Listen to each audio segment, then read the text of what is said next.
great to see you joining us again for the next session in our two-day Life on the Breadline End of Project conference. We've had a real variety of topics and subjects to reflect on this morning. Anthony speaking to us about ideas about the moralizing of poverty and the individualizing of poverty, my own presentation on Grenfell Tower and housing justice. Now Stephanie reminds us of a different part of that octopus of poverty. Dr. Stephanie Denning is an assistant professor at the Centre for Trust, Peace and Social Relations. Stephanie is a real linchpin within the Life on the Breadline project, as I know my colleagues Peter and Robert will both agree. She has pushed us forward, and I'm grateful to her for the organisational abilities that she has used in bringing us together for this incredibly successful conference. So thank you, Stephanie. Stephanie's background as a social and cultural geographer has revolved in recent years around two or three key research interests. First, a focus on food poverty, which is the focus of her presentation this morning. Second, a focus on affect and the use of affective atmospheres in research on food poverty. And third, a focus on the role that faith plays in motivating volunteers as they engage in social action. It's really great that Stephanie is able to share some of her research with us. Stephanie, over to you. Thank you, Chris. So today, as Chris has said, I'm going to be talking about food banks, and this is from one of our case studies at B30 Food Bank, and then also some research I did whilst I was at the University of Bristol at some food banks in Bristol. So to start, the UK, as we've been hearing, is now over a decade into the current period of austerity. And with it, hunger has become a new norm in everyday life. Austerity has not affected UK society equally, and poverty is intrinsically related to inequality. Human geographers have long engaged with poverty, but less so with people's everyday experiences of poverty, or with how poverty is collectively felt and experienced. So one person's experience is not in isolation from others. In response, this paper analyses the affective atmospheres from ethnographies at 3 food banks in 2 British cities, that's Bristol and Birmingham, in 2014 and 2019, in order to draw out people's collective lived experiences of poverty at the food banks. Through the philosopher Spinoza, I argue that the affective atmospheres at the food banks were formed by 2 varying capacities. First, the capacity of clients to be in a situation different to that of their current experience of poverty. And secondly, the capacity of food bank volunteers and managers in terms of how they desired to run the food bank. In doing so, I draw on Spinoza's understanding of effect in relation to time to argue that client and volunteers' capacities, and therefore the affective atmospheres at the food banks, were affected by the past, present, and anticipated future, with each affected by the wider context of austerity. So the remainder of this presentation is structured as follows. First, I expand upon food banks and austerity in the UK, and then the meaning of affective atmospheres. Thirdly, I detail the methodology utilised at the 3 Trussell Trust food banks, and I'll then take in turn the capacities at the food banks of clients and then volunteers to argue that the affective atmospheres at the food banks were each affected through the experience of past, present, and anticipated future. Austerity in the UK is contested both politically and in how it's defined. So in this paper, I follow economic geographer Sarah Marie Hall's understanding of austerity, which I talked about yesterday at the conference, where austerity is both an economic state policy to reduce government public spending in order to reduce the government's budget deficit, but it's also a lived experience in people's daily lives. Despite government denial, evidence from the academy and third sector consistently shows that austerity in the last decade has increased levels of poverty. One way in which this has played out is through people turning to food banks. There's been a wealth of attention in human geography to the question of food banks in the UK. Much of this attention has been on the causes of food poverty and to the rising levels of food poverty in the last decade. Now, statistics have an important role to play, but they cannot fully represent people's everyday lived experiences, the latter being calls for the focus of attention. One way in which to do this is through ethnography. Now, the ethnographies of geographers Paul Cloke, Andy Williams, John May, and Samuel Strong show how research can engage with human experience at food banks. They've looked at experiences of poverty, austerity, and volunteering, the relationship between food banks, politics, and the welfare state, and the change in food banks and people's experiences over time. Understanding these themes is important if individual, food bank, and political responses are to truly address the situations in which people living in poverty in the UK are existing in order to work towards reducing levels of poverty. By also utilising ethnographic methodologies at 3 food banks, this paper follows these ethnographies in this intention. Affective atmospheres within affective geographies are an as of yet underexplored avenue of inquiry in relation to lived experiences of austerity, poverty, and food banks. Affective atmospheres engage with collective dimensions of affect theory. Whilst the concept of affect does not have a single definition, in this presentation, I draw on Spinoza to understand affect as the body's changing power to act, and affection as how the body is affected. In turn, the notion of affective capacity refers to what a body can do, which comes from the body's changing power to act. A body can be a human body, or refer to other things that affect us, such as austerity. And what this actually means will become clearer as these concepts are applied in this presentation. Affective atmospheres reflect the collective dimension of affective geographies to provide a means to rethink space and experience in terms of how human bodies collectively interact, how atmospheres form and dissipate, and are relational and subjectively felt. And affective atmospheres at the food banks are one way in which people's everyday lived experiences of poverty are played out. Food banks having become symbolic of hunger and poverty in the UK, as for example typified in the 2016 film I, Daniel Blake. This paper's focus on affective atmospheres is through capacities.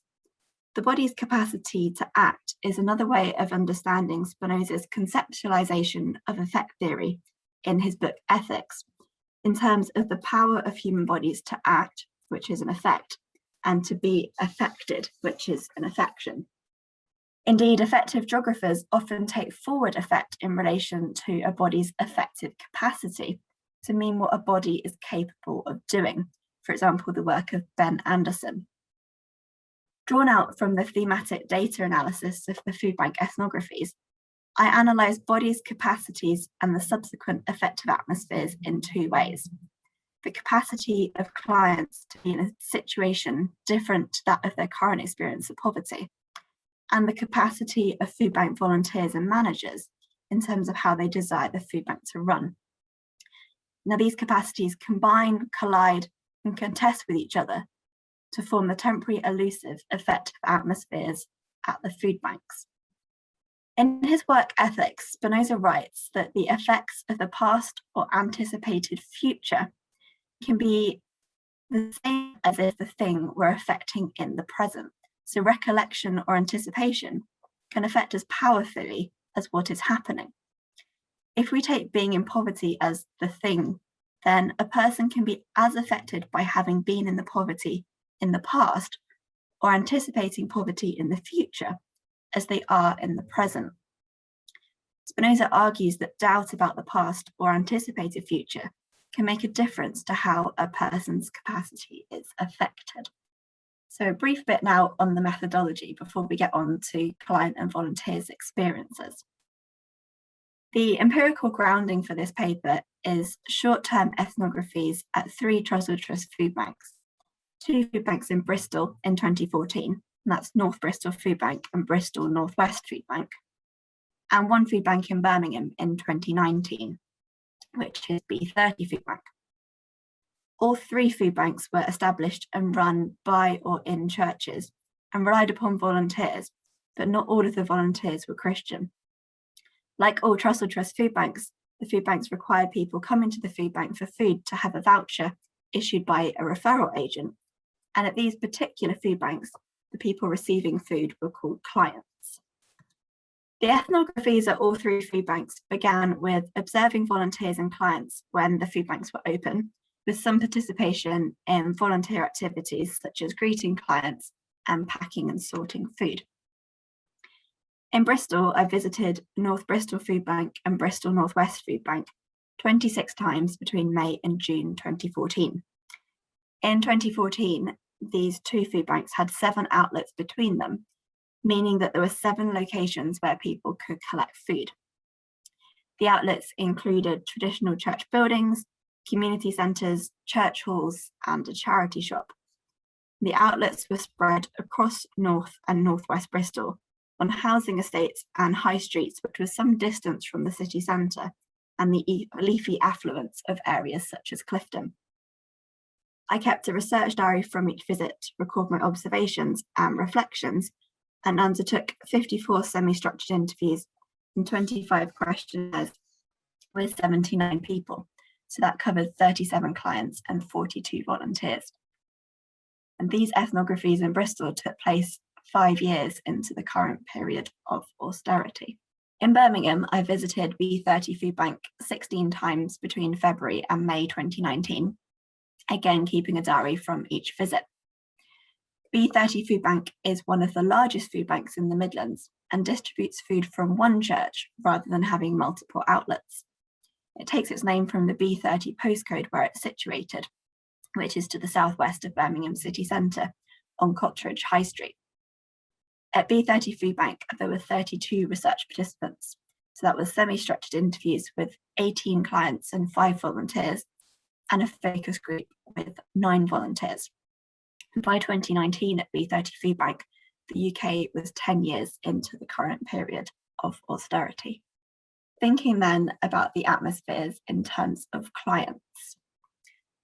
An important capacity for clients and the atmospheres at the food banks was whether they could envisage a different situation to that of their current experience of poverty. At the most basic level, clients' capacities were changed in the food bank in that they could eat. And so I wrote in my diary in Bristol, I met a client today who said he'd not eaten for 10 days and would have starved had it not been for the food bank. Whereas a client told me in Birmingham, I have to rely on the food bank to keep me going for the next couple of days until I do get paid, and it's just one big struggle after another. In Bristol and Birmingham, I met food bank clients who were parents and had not eaten so that their children had enough to eat, whilst others shared that receiving food from the food bank meant that they would not feel the only option to get food would be to turn to crime. To some extent, clients therefore expressed an attitude of gratitude and relief at having food, and associated with this a change in mood, as expressed by this client who was using the food bank as a result of benefit delays. They said, "Many times I've come here on the verge of tears and left with a smile." From such quotes, it could be inferred that there was a positive atmosphere at the food bank, resulting from an increase in clients' affective capacities as a result of their having food to eat again. While such aspects were a part of the affective atmosphere at the food bank, it would be overly simplistic and romanticised to stop at this point. The official line of Trussell Trust food banks is that they provide emergency food provision rather than ongoing food provision, although they recognise that poverty is an ongoing problem for many people. The clients that I met in 2014 and 2019 were increasingly in situations of ongoing poverty, which affected them on a daily basis, as a client using the food bank due to benefit issues and poor health described to me in Birmingham. They said, "It's quite depressing to see. Being here today, I'm not the only one here. Looking at people, they look drawn, tired, helpless. Shouldn't be living like that, they shouldn't. That's the effect it has on me, just seeing the whole world falling apart daily. It's hard when you look in the cupboards and there's nothing there." For this client, their experience of poverty was one of the past, the present, and anticipated to continue into the future. This was not an emergency situation in terms of being short-term, but rather an ongoing situation of poverty and a daily struggle without enough food. Such experiences and reflections negatively affected clients' capacities, which in turn affected the atmosphere at the food bank through the visible sense of people's need and at times desperation that could be shared between clients and sensed by and shared with volunteers, as evidenced when one of the B30 food bank volunteers called one of the days harrowing.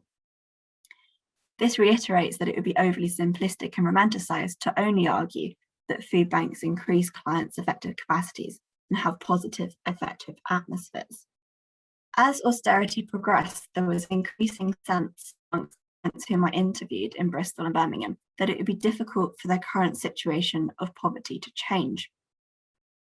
At B30 Food Bank in Birmingham, I asked clients what, if anything, the word austerity meant to them. The majority gave replies such as, "I've heard of it before, I just don't know what it means." However, one homeless client at the food bank responded that austerity meant the poor are getting poorer and the richer are getting richer. Although the food bank was officially a non-political space, austerity policies affected the causes of people using the food bank, and therefore the food banks existed within the wider context of austerity. Austerity cannot be said to be the single cause of the atmospheres at the food banks, but it did play a role, and clients' narratives from Bristol and Birmingham show that their affective capacities were fundamentally changed, both by living in poverty and by austerity, poverty and austerity being themselves interrelated. To take this point further, the welfare change that was mentioned repeatedly at B30 Food Bank was the introduction of universal credit. Universal credit was announced by the government in 2012 to combine 6 benefits into one.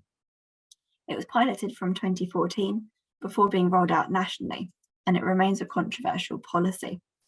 It was this that particularly fed into the aforementioned increasingly depressing atmosphere at the food bank and a sense of people being weary. The effect of universal credit and other austerity policies was outside of individual clients' control and presented a significant effect upon their ability to perceive an image of the future that was different to their present situation. And this is illustrated by this quote from an interview with a client in Birmingham. And she said to me, "I've changed over to universal credit, so you have to go for an assessment, a disability assessment, which I did 10 weeks ago. It's meant to take 4 to 6 weeks for the results, but it's 10 weeks now and they still haven't done it. So in the meanwhile, I've been on £40 per week because they sanctioned me as well, because I missed an appointment, even though they gave me 2 appointments the same day. So I missed one of them and it's all messed up. As soon as I'm past this thing, I get my money backdated. It's just waiting, just so slow. Phone up and the computer says, you know, even though they've told me they've made the decision, I'm waiting for someone to tick a box. Yeah, they've said it's in my favour. Well, 4 weeks ago, they told me the decision's been made, and still now they need to tick the box. But every time you speak to someone, they say they can't do it." In 2019, and still in the present time, there's officially a 5-week wait from a person applying for universal credit to receiving their first payment, although in practice, people often wait longer. The client in this extract had been assessed for their disability and waited over 10 weeks for their payments to increase. Despite hearing that the decision was positive for receiving the disability payment, this was not yet on the system. The effect of this for the client most literally was the experience of only £40 per week on which to live. In turn, the effect of this upon the atmosphere at the food bank was that it was yet another client at the food bank who shared a story of being negatively impacted by universal credit. To read this situation through Spinoza, where there's doubt of the outcome, then clients have hope or fear. When there is certainty of the outcome, then fear becomes despair. Whilst the client knew that they should, in theory, receive the benefit payment, and they therefore knew what the outcome would eventually be, they were experiencing more despair than hope. Fundamental to clients' experiences of universal credit was a lack of control and uncertainty over payments, sanctions, and the assessment decisions, which resulted in an element of despair in the atmosphere at the food bank. Yet simultaneously, amongst this atmosphere, there were also elements of hope. Whilst food banks should not be romanticised, the tension at the heart of the food bank atmospheres is that it should also not be unnecessarily besmirched. The majority of clients asked at the food banks in Bristol responded that they did associate the word hope with the food bank. Whilst asking this question may have increased the number of positive responses, clients expanded on why they associated hope with the food bank, which is important in drawing out that these clients could envisage a different situation, a different future situation to that of their current experience. As a client on job seekers allowance who was behind on his rent in 2014 reflected, when he said, "Yeah, it's less stressful, the food bank. There's hope out there to make everything better." For Spinoza, hope is an affection that contrasts to fear and is experienced when there's doubt about the outcome. Therefore, whilst in the above extract, the client was uncertain about the future, he did anticipate that it could be better. At B30 Food Bank, clients more commonly describe the food bank atmosphere as friendly and welcoming, which they related to the attitudes of volunteers, with one client saying, "These guys are non-judgmental, friendly, amicable, they show empathy, yeah, very impressed, generous." In this vein, clients related this atmosphere to the food bank affecting them to be able to carry on, thereby linking the present with an anticipated future. Overall, clients' capacities, and therefore the affective atmospheres at the food banks, were affected by whether clients could envisage a different future to the conditions in which they were currently living. Whilst not all of the food bank clients were recipients of state benefits, the progression of austerity affected their future, and so as austerity measures progressed, the atmospheres around the possibility for a more positive future became less certain. None of the volunteers who I spoke to were also food bank clients. Austerity has not affected UK society equally. To some extent, volunteers had the most control over the affective atmospheres at the food banks. One way in which this played out was how the physical environments at the food banks were engineered by volunteers with the aim of showing an atmosphere of care. Tables and chairs were laid out in cafe style, often with tablecloths and the offer of a hot drink when clients entered the food bank. However, the atmosphere that volunteers aspired to create was always relational to the capacity of clients, and positive reactions from clients could not be guaranteed.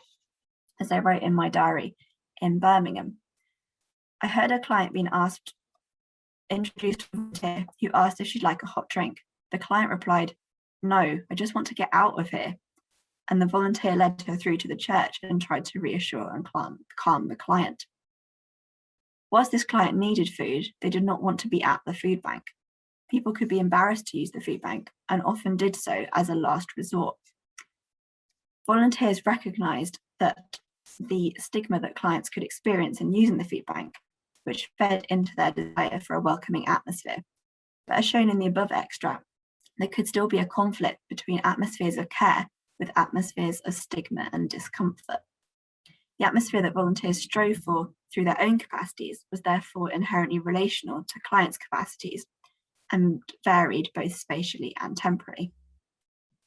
Another way in which volunteers endeavoured to affect the affective atmospheres at the food bank was how they desired the food bank to run.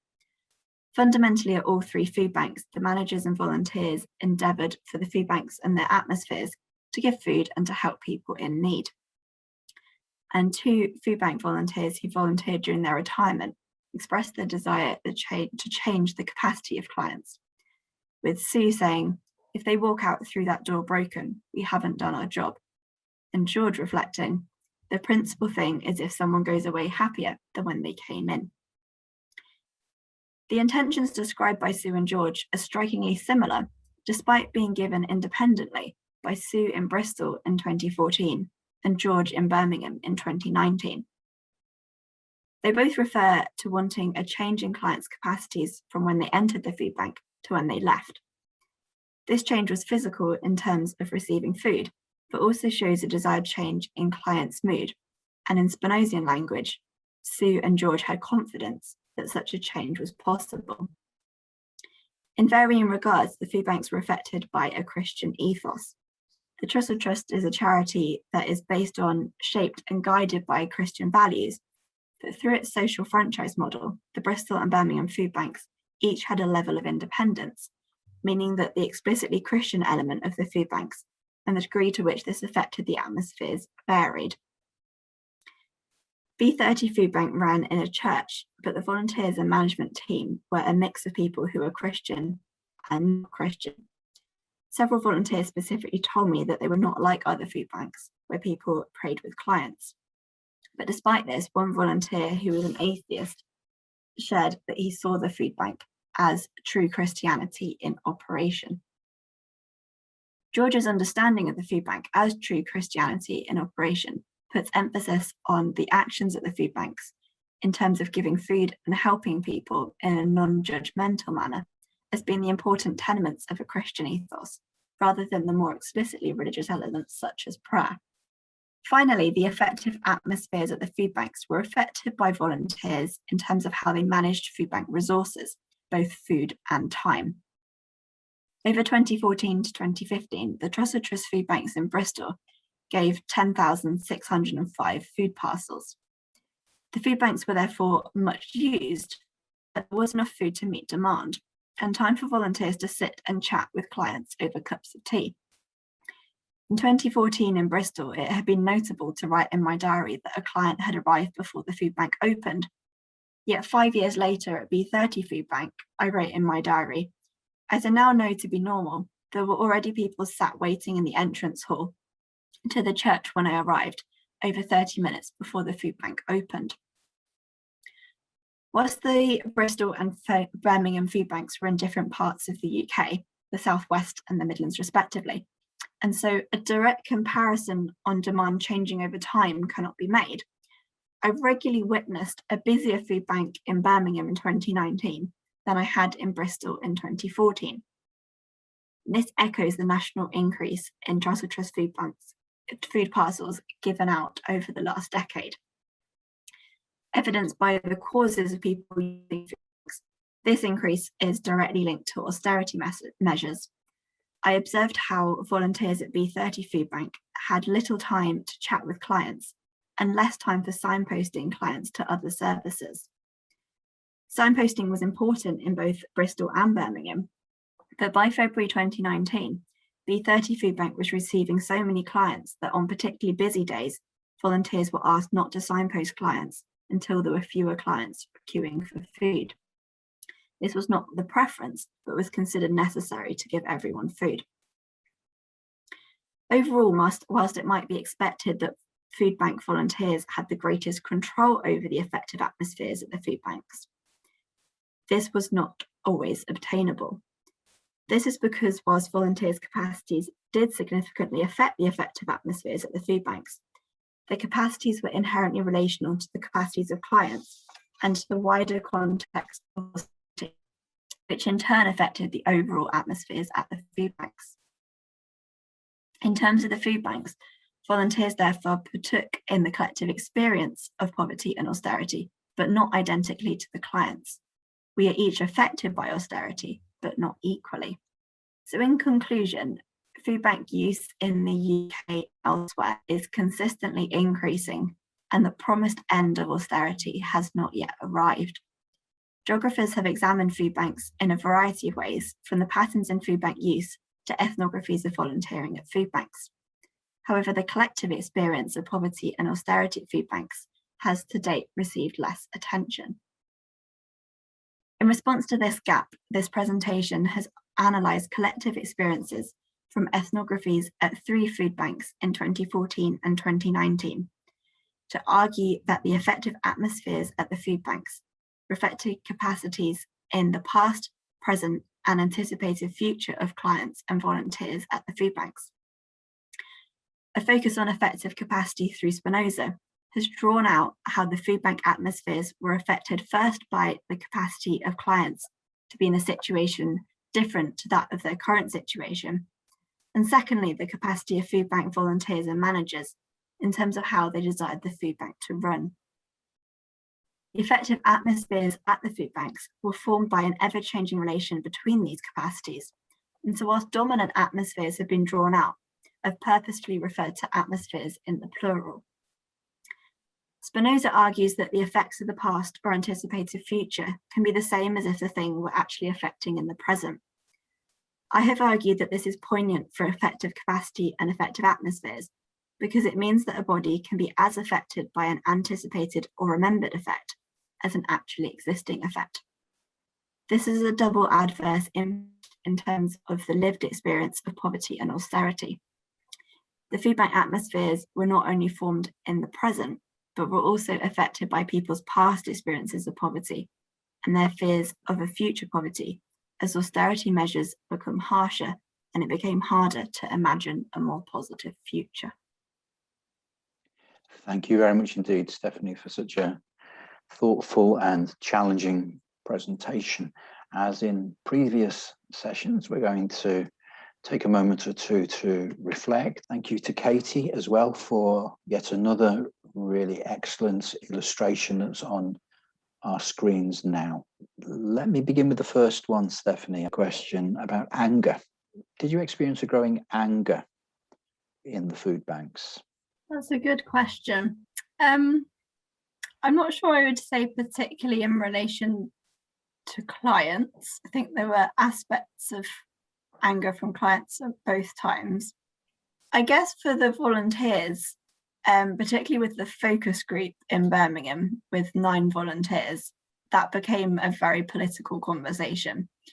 And it was acknowledged that politics wasn't normally discussed at the food bank. But I remember after the focus group, one of the volunteers who took part commented that she was part of the Labour Party, but that focus group had been way more political in conversation than she'd had anywhere else in a long time. So in that respect, maybe growing anger, but I wouldn't say that was a particular trend. I think there were aspects of anger at the injustice on both occasions. Thank you very much indeed, Stephanie. And just scrolling, did you pick up any significant differences between the atmospheres that managers and volunteers were seeking to create at the food bank? And how was that experienced and perceived by their clients? So a lot of the food bank managers were volunteers themselves, is the first thing to say. I think really that was one overall category, for want of a better word. And there was quite a lot of joined up thinking really in terms of wanting an atmosphere of care. And yeah, at B30, some of the managers, leadership team, they don't really refer to managers, but leadership team were Christian, some weren't, so that was then reflected in the volunteer team. In Bristol, the food bank managers were all Christian, and more of the volunteers there, were also Christian. So I think really there was a synergy there between between how they wanted the food bank to run. So no, not a significant difference. Okay. In terms of how that was experienced and perceived by the clients, I guess, as I said, just in terms of wanting that atmosphere of care, that was at tension with the stigma and the embarrassment that clients could experience. But they did also recognise the effort being made to put people at ease. It just couldn't always, sometimes you're just so nervous that nothing's going to alleviate that. Thank you very much. Whilst the key focus for us should be to tackle the reasons why people are at food banks, are there further practical steps, such as the introduction of more choice, that you think food banks should be taking to create more dignified experiences? I think it's a really interesting one. So Naomi spoke to us yesterday of the difference between a food bank and a pantry. I would like to see pantries grow with the caveat of, then we had the discussion yesterday of using surplus food, food waste, or whatever term you want to use to refer to that. Within that caveat, I think Naomi made a really important point yesterday of the idea of food banks being emergency provision, and then something like a pantry can be more sustainable. But ultimately, I think the question is, we are still looking to provide in either of those an alternative model to how the economy runs as a whole. And if people choose not to participate in a mainstream economy, that's one thing. But if you don't have that choice of whether you're going to participate, then that's an injustice. And so that needs addressing structurally. I realise that's not really a practical step, but I suppose the exploration of pantries, and then I think the increase in the amount of campaigning that food banks have been doing is really important as well, and that clients recognise that, and that links to then the dignity of using the food bank. Thank you. And that perhaps leads us into a question, more of a reflection, I suppose, just to invite your comment. That I think his concern is that food banks have become part of the social security system. Does that mean that we're accepting that hunger has become kind of like normalized within society? Yeah, I would say that was one thing that really struck me was I took part in food bank collections in both Bristol and Birmingham. So that was asking people at a supermarket to donate food to the food bank. So in Bristol in 2014, we needed to explain to people what the food bank was. Whereas in 2019, you just said, I'm collecting for the food bank. And people weren't always positive in their response, but they knew exactly what you were talking about. And that really struck me at that point that, yeah, this has just become normal. It's become part of society. It's become part of the structure. It's not something that needs explaining anymore. Sorry, and again, I think coming out of that, there's a reflection and a question. Just commenting on the kind of the presence or absence of political atmospheres, political maybe either with a big P or a small p, I'm not too sure, at food banks. And then the reflection that I suggested that perhaps sometimes we see a lack of connection between Christian action on poverty and action on the underlying causes of poverty. It's really important that the Trussell Trust and individual food banks, as well as independent food banks, are campaigning on things like changes to universal credit. So it's, I guess, campaigning on specific policies in that respect, rather than being party political, though obviously policies are related to parties, so the two can't be entirely separated. I think there's also, I maybe saw a difference in Birmingham compared to Bristol, in that in Birmingham it was a very large volunteer team, and people were friends, people did have relationships within that, but ultimately it was a very large team, and it was known that politics shouldn't be discussed, although you'd get sort of fleeting moments of someone making a comment in relation to politics. Whereas in Bristol, because of the structure of being spread across multiple outlets, there were much smaller teams, so people worked more closely together. And I continued for several years to volunteer at one of the outlets at North Bristol Food Bank. And there, it was a church community that were running the food bank together at that particular outlet, with some other volunteers as well. Not everyone was Christian, but there, the relationship was much more as friends. And so I guess we would then discuss politics more, because there's then that overlap of a sort of volunteering relationship and a friendship. And I think you can't help but be political in how you respond to meeting someone that hasn't got food, because to me that is just an inherently political situation. Thank you very much, Stephanie. I'm going to try and do the impossible and ask you to do the impossible. We've got about 2 minutes left and about 8 or 9 questions. Was there any, I'll just summarize 1 or 2 of them and then invite your comments. Was there any response from Food Bank staff around kind of moving towards more a sense of solidarity and advocacy? I think you've spoken a little bit about that already in relation to the Trussell Trust. And then did people, the volunteers or clients, comment on the cause of, or the need, what led to the need for food banks? think you commented on that, but you might say a little bit more if you have the moment. Are policies that some trust food banks implemented, are they a response to media concerns, or is that a conscious kind of decision on the part of the trust to move more towards advocacy and campaigning? And then a quick question from Sarah. Did you find volunteers who were also clients? And we're almost out of time. So Stephanie, I'm just going to invite you to offer any final reflections. Maybe I'll just end with Liz's question on the need for food banks themselves.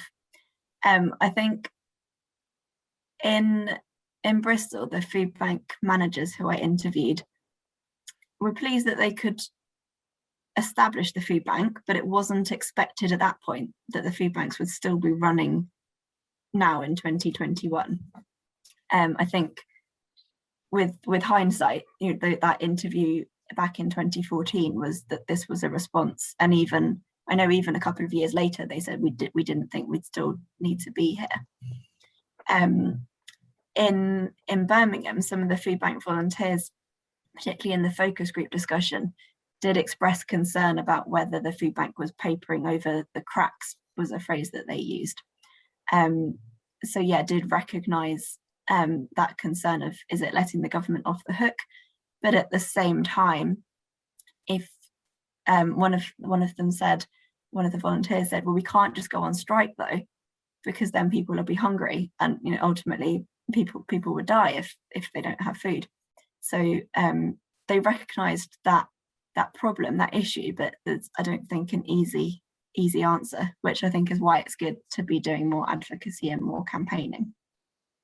Thank you. And we could talk for a lot longer, but we need to break. And thank you, Stephanie, for such a challenging and thoughtful presentation. So a big thank you from me, and I'm sure from everybody else. Thank you for all the questions.